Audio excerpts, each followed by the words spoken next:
Hi, I haven't made a video in quite a while. This one will be very brief. And I certainly don't put myself on camera very much.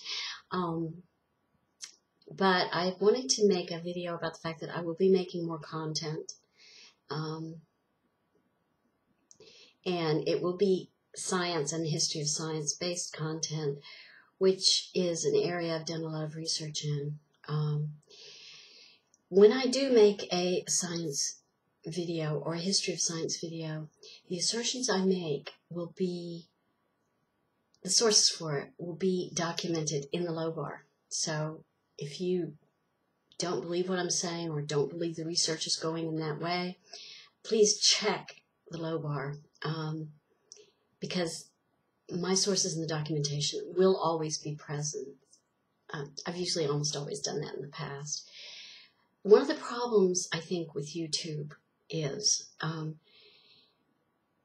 emotional assertions get a lot of attention here, and those assertions may or may not be based on valid scientific sources.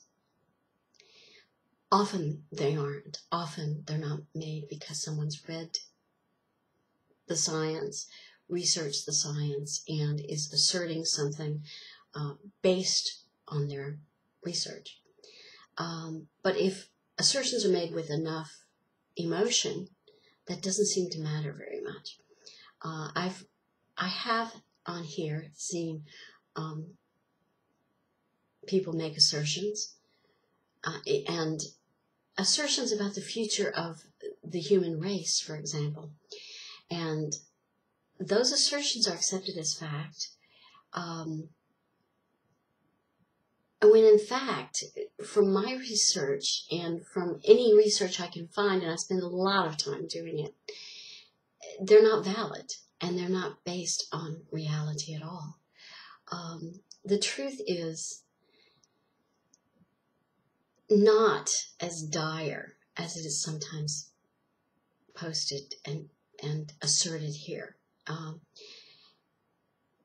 Even saying that, will probably get flack from people, because some people are such committed pessimists that if the world isn't disintegrating and if all of reality isn't unalloyed misery and suffering, then they don't want that to be true, and they will assert it's just not the case, that everything is just unmitigated suffering. Now, I've said this so many times, and I'm not going to say it again, because my video focus will be on science and history of science. But I'm going to say it this one last time. There are reasons to care deeply about suffering and not to be unremittingly committed to the idea that there's no point in living and life has no future.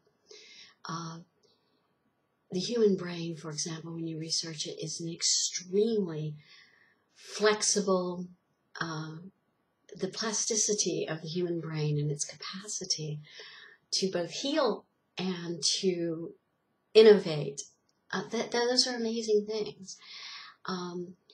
So I do care. I care about suffering, and yet I am not unremittingly pessimistic at all. And some of the reasons not to be, just research brain plasticity.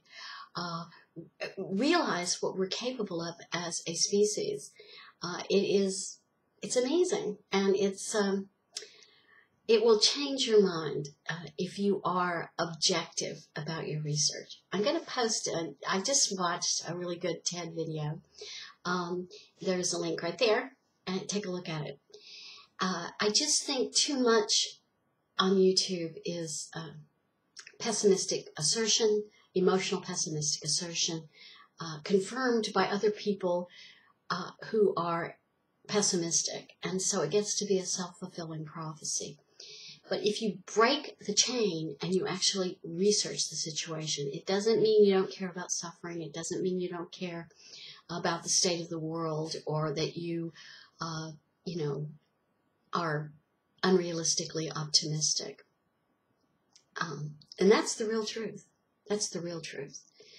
You won't see me on camera again in the future, near future, but I will be posting videos. And again, everything I assert will be based on good, solid scientific research. You guys take care of yourselves. Thanks for watching. Bye-bye.